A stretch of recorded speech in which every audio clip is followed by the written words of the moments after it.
Moi je suis arrivé sur la saison 2 de l'Art du crime avec une vraie envie de développer encore un peu plus le concept. Je trouvais que la première saison présentait une proposition policière super intéressante avec un duo inédit, savoureux. C'est toujours le mélange des contraires qui est très agréable à suivre. Mais là en plus on se divertit tout en se cultivant parce que ça se passe dans un monde que moi je connaissais pas très bien, le monde des musées, le monde des œuvres d'art. On pouvait encore pousser le concept un petit peu plus loin en termes d'image, en termes de musique, travailler un peu plus sur les matières, sur le mystère, toute la direction artistique. Du coup Thierry Jo m'a accompagné comme directeur de la photographie et pour la musique, Gaumont m'a soumis une shortlist avec le nom de Mathieu Langollet comme potentiel compositeur. Il se trouve que je connaissais déjà le travail de Mathieu parce que j'avais déjà entendu ses précédentes compositions, notamment sur Le Retour du Héros. Il a fait un travail génial et je savais que c'était un excellent mélodiste. La musique d'une série télé doit obéir au même principe qu'une musique d'un film, c'est-à-dire qu'elle doit comporter des mélodies fortes et une identité musicale poussée. Quand un spectateur quitte la salle, il emporte le film avec soi et il emporte aussi la mélodie. Et ça, c'est une des qualités premières de Mathieu, c'est qu'il est capable d'être aussi bon dans l'orchestral que dans le minimaliste et dans la simplicité.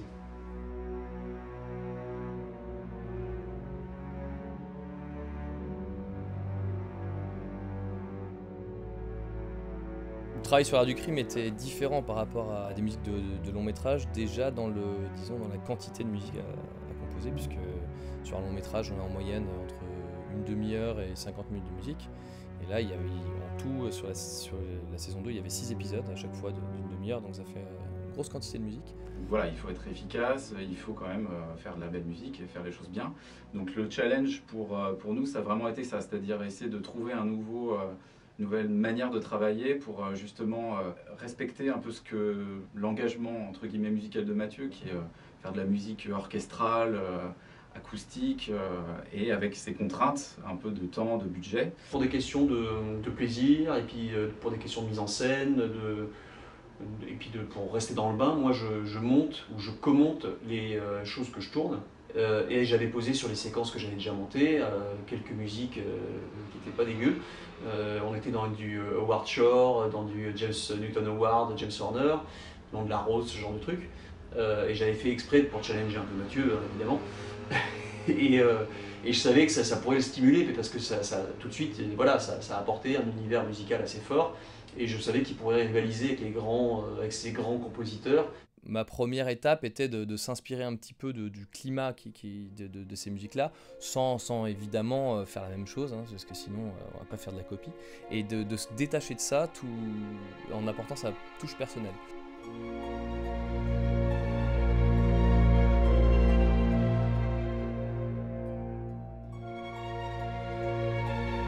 Chris était assez exigeant parce qu'il connaît très très bien la musique, donc il avait vraiment d'excellentes références musicales et il m'a poussé un petit peu dans mes retranchements musicaux, on va dire, puisqu'il était exigeant à tout niveau sur des orchestrations, sur des thématiques et ce que dégageait la musique quand je lui proposais des choses.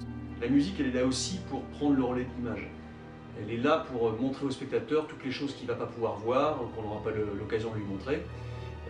Donc elle doit avoir un pouvoir de suggestion très fort. En plus en télévision, les scènes sont courtes, c'est une succession de scènes courtes, hein. Il n'y a pas beaucoup de temps d'installation comme on pourrait avoir au cinéma, il n'y a pas la place pour des scènes de 8 à 9 minutes, en général c'est des scènes de 2 pages. Il faut créer chez le spectateur une émotion quasi immédiate, et ça c'est une des grandes forces de Mathieu, c'est qu'il touche toujours juste et c'est toujours joli.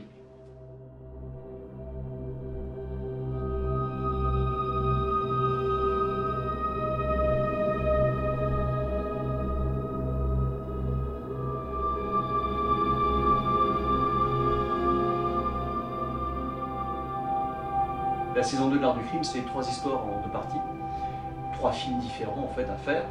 Et qu'est-ce qui permettait de distinguer ces histoires? C'est aussi le peintre auquel on s'intéresse.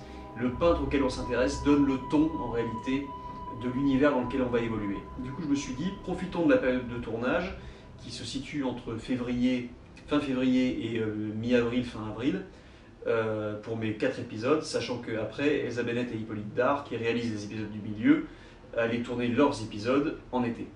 Donc je me suis dit, faisons 3 saisons, 3 soirées, 3 saisons. La première soirée étant une soirée de printemps, basée sur Monet, idéal, donc tout devait suggérer le printemps. La photo était beaucoup plus chaude. On a guetté les moments de soleil pour avoir systématiquement des trouées de soleil, de la verdure, etc. Pour être dans les tons un peu impressionnistes de Monet, des tons doux et chaleureux. Ce sont des épisodes qui sont un peu plus ludiques, avec une part de comédie plus importante, très chorale, puisque l'histoire s'intéresse aussi au personnage de Pardo, qui est joué par Benjamin Ebner, tout en maintenant bien le duo Éléonore Bernheim et Nicolas Gobe, bien présent. On installe un peu plus l'univers de la série en développant autour d'eux les personnages secondaires qui permettent effectivement d'asseoir un univers cohérent dans lequel le spectateur va trouver ses marques et ses repères. Donc là, l'idée c'était déjà de trouver aussi globalement sur la saison des thèmes à chaque personnage, à chaque moment, mais d'arriver à les décliner dans des couleurs qui sont différentes en fonction des épisodes. Il y avait un thème pour Florence Chassagne et Antoine Verlet, qui va se décliner tout au long de la saison. Il y avait un thème spécial Verlet, parce que c'est vrai que la deuxième saison se concentre beaucoup sur le trauma de ce personnage et la raison pour laquelle il rejette toute forme d'art. Un thème pour le personnage de Pardo et son histoire avec Marie Segers. Cette première soirée demandait en soi plus de travail parce qu'elle s'intéresse à plein de personnages différents, elle évolue dans plein de décors différents, elle est beaucoup plus fantasque, il y a beaucoup plus d'action, il y a des scènes de poursuite, il y a des scènes de casse.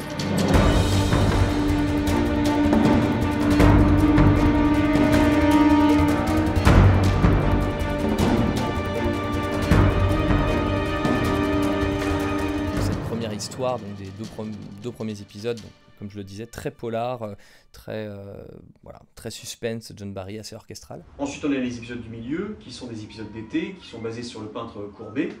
Qui sont également synthétiques, peut-être parfois même électroniques, avec des sons de synthé, qui contrastent vraiment avec les deux autres histoires.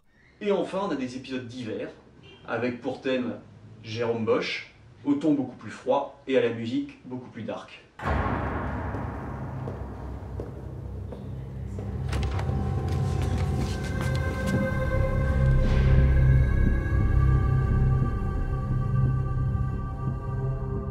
Dans une couleur un peu plus, disons un peu plus synthétique et l'histoire se situant dans un monastère, enfin dans des cloîtres, il y avait aussi des inspirations de chants grégoriens un petit peu, enfin des textures beaucoup plus froides et un peu glauques parfois. J'ai volontairement voulu emmener l'histoire et les personnages sur cette pente-là, parce que le scénario le permettait.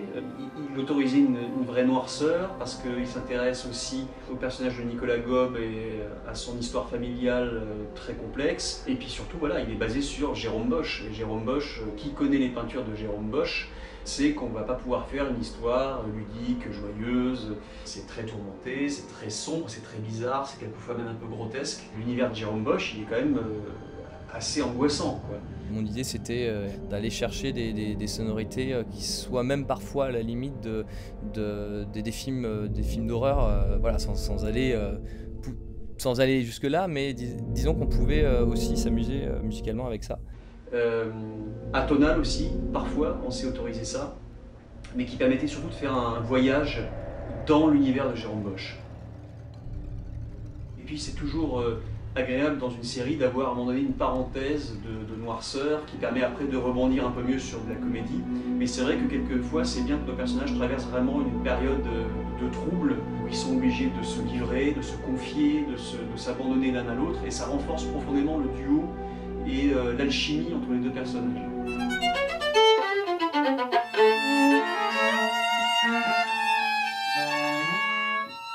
Idéalement, moi je préfère enregistrer les instruments puisque c'est beaucoup plus vivant, c'est organique, c'est interprété. J'avais envie de créer deux ambiances différentes, puisque avec un quatuor on a une musique qui, disons, un rendu qui est beaucoup plus intime, qui est vraiment sur, enfin sans jeu de mots, mais sur la corde et assez délicat, et donc certains passages des épisodes demandaient disons, cette couleur. Alors là, il s'agit du Quatuor Hanson, qui est un des meilleurs jeunes quatuors français, donc qui a accepté d'enregistrer avec nous. Bon, non, vas-y, allez, mesure 23. 23 pour 24, et puis on va aller. Ok. Allez, c'est parti.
Ça?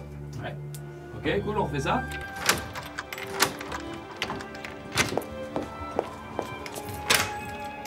Vous l'avez séquestré en fait? Non.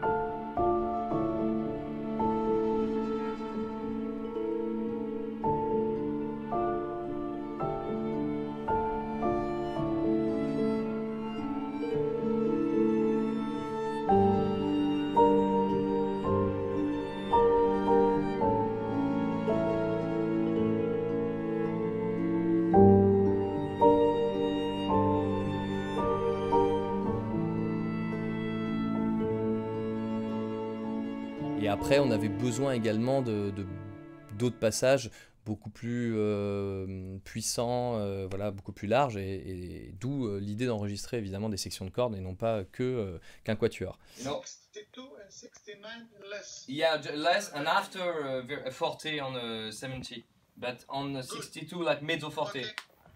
like you know, crescendo. Let's do one more studio from 62 with these changes. On a enregistré en Macédoine, à Skopje, avec donc la régie de Laurent Copis, qui est un Français d'ailleurs qui s'est installé là-bas. Là, la session était vraiment de qualité, les interprètes ont très bien joué.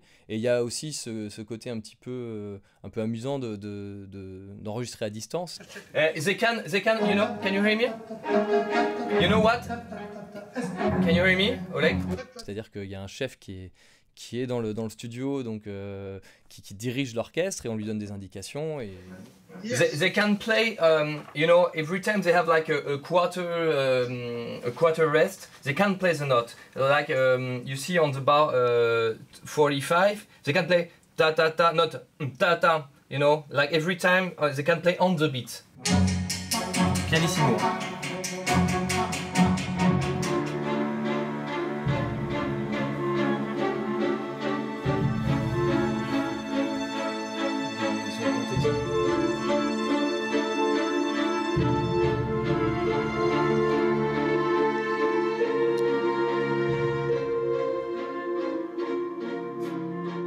J'ai composé une musique qui pouvait, disons, mélanger des choses qui étaient écrites sur ordinateur, que ce soit des sons de synthé ou même quelques pianos qui sonnent très bien à l'ordinateur, et des choses qu'il fallait de toute façon enregistrer, puisque les cordes, que ce soit un quatuor ou des cordes d'orchestre, ne sonnent jamais aussi bien sur un ordinateur qu'en vrai.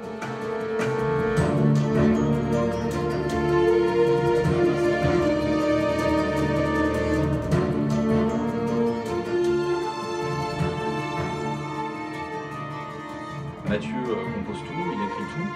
J'affine certaines parties musicales, par exemple une partie de percussion pour qu'elle soit bien rythmée et bien timée. C'était essentiellement dans les courses-poursuites où voilà, il y a beaucoup d'informations, beaucoup de percussions. Et donc voilà, des fois il pouvait manquer éventuellement un peu d'une assise dans le grave pour asseoir la rythmique. Ou même des fois, simplement, et là je le fais évidemment avec l'accord de Mathieu, mais retirer aussi certaines informations pour justement éclaircir le mix et éclaircir l'arrangement, où voilà, il y avait peut-être une chose en trop à cet endroit-là. Et là je demande à Mathieu, tiens, est-ce que si j'enlève ça, est-ce que finalement c'est pas mieux ?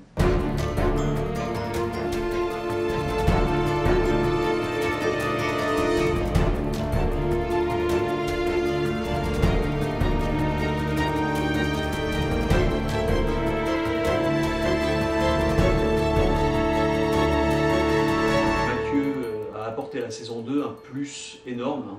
C'est vrai que c'était une collaboration hyper stimulante, hyper enrichissante. Il arrive à me surprendre, il arrive à me devancer. Il bossait comme un fou, il livrait le travail dans les temps. Je peux dire vraiment qu'il y a eu une belle rencontre, hein, humainement et artistiquement.